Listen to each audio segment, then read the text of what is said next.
Greetings and welcome to My Neighbor's Yard. In this series, I showcase clever landscaping and creations from the Simpsons tapped out community. In this video, I'm going to look at Springfields from my last challenge, Homer's Kiddie Pool. I'm going to peek into some of my neighbors' yards, and then I'm going to give you a new creative challenge. As always, special thanks to TSTO Tips. You can find their daily blog at www.tstotips.com. Now in this first segment, I'm going to look at Springfields that were sent to me for my last challenge, Homer's Kiddie Pool. These are going to be in alphabetical order, except for the person that I have deemed the winner of the challenge, and I wanted to point out that these were sent to my email address, obviousobscure@gmail.com, which will be in the description. I've had so many people trying to send me friend invites via the game, and it's just too difficult to keep up with all of them, and I'm sorry that I have to look at your city and then within 24 hours probably unfriend you so that I can friend other people and see their cities, so the email has definitely worked out good for me personally.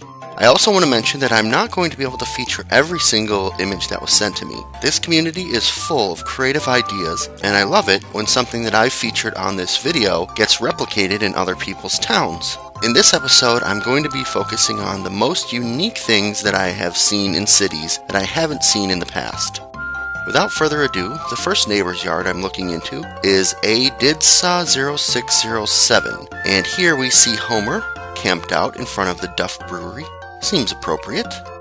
AM4692 has created this really clever diving board, and the thing that I really liked about this is you can see Grandpa Simpson sitting up on top, afraid to jump all the way down into that little pool.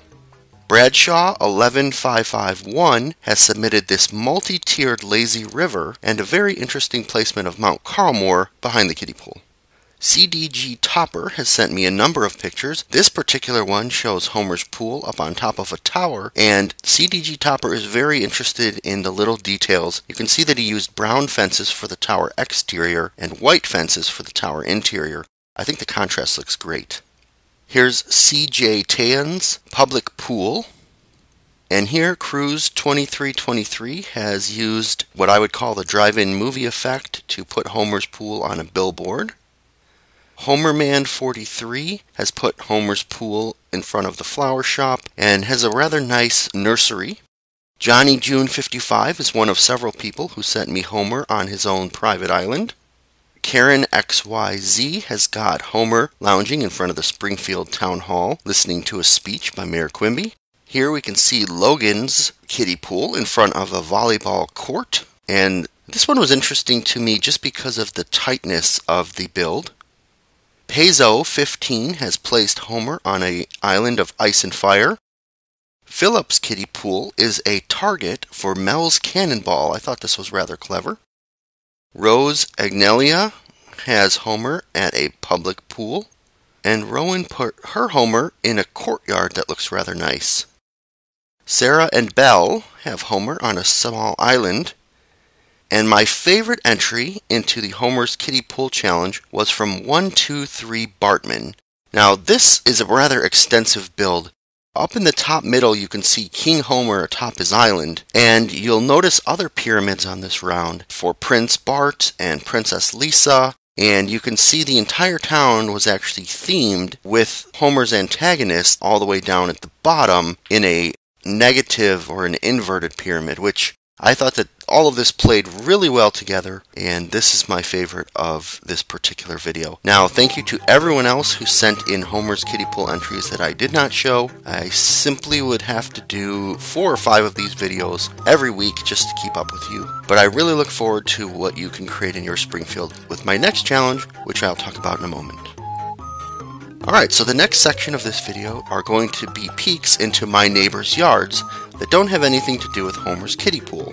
I continue to get a large number of creative entries, and this first one is by AM4692. This looked to me like a drag racing strip where you can see 2 cars ready to race it out.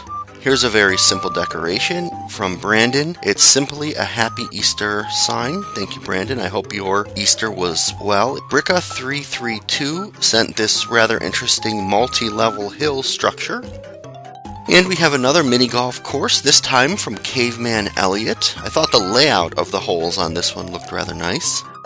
Here's something unique, a barbed wire fence maze by Reynold 552. I get a lot of entries featuring the Burns Manor or other buildings set with large, rich lawns and driveways. This one by Cortez, I liked the curve on the driveway itself. Craigster141 sent me an interesting screenshot of Cletus's farm walled in on an island behind the penitentiary. And Fergus Spowart sent me Springfield Downs with a number of viewing stands or bleachers behind it to watch the race. Here's another checkerboard yard behind the Burns Manor, this one by J.C.M. Smith. Sometimes it's the very simple decorations that catch my eye when they're placed in just the right proportion to the buildings. Here, Jim Peretti has created these small tree enclosures outside the Krabappel apartments, and this to me, when I saw it, just reminded me of some time I spent in New York. Believe it or not, the first person to ever send me a reproduction of the buildings in order of the loading screen is JReed C243. I thought that was an interesting touch. Lopez 351 has a rather nice looking heart made out of flowers and a quiet, quaint walled garden. Sideshow DJ is proudly proclaiming that it is 2013. Oh! And here's another clever one that I haven't seen before. S.I. Huntley has started creating a soccer field as well as some other interesting parts of their town.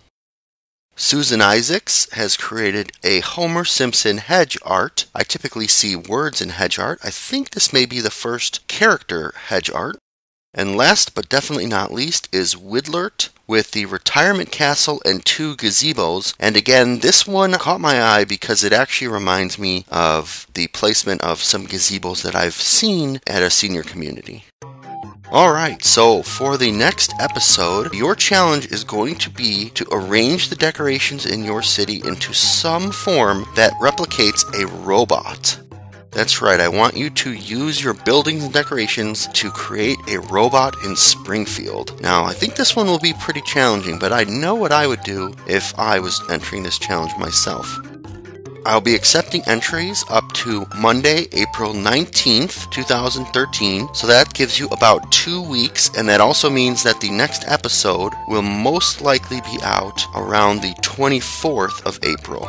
So I know it's a long wait, but I want to make sure I have enough time to build up a lot of great neighbors' yards. And if you would like to enter this challenge, you can send your screenshot to obviousobscure@gmail.com. If you're using the Apple iOS device, you can take a screenshot of your game by pressing the home button and the sleep button simultaneously, and then send it to me as an email through your mail client. If you're on an Android device, I assume that there is a similar way to take your picture.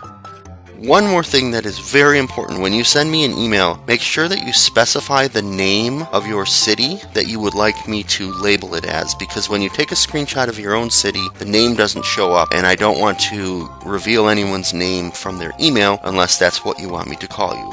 As always, don't forget to comment, like, and subscribe on this video. Your interaction is what keeps this interesting for me. And if you're a big fan of The Simpsons, I also have another YouTube channel, which is R. Smalik. The link will be in the description. And I'm currently doing a playthrough of a custom map for Minecraft called The Simpsons School Heist. If you're not familiar with Minecraft, go and check it out. I have a little explanation in the first video of what I'm doing. And if you are into Minecraft, hopefully you will enjoy custom maps as much as I do.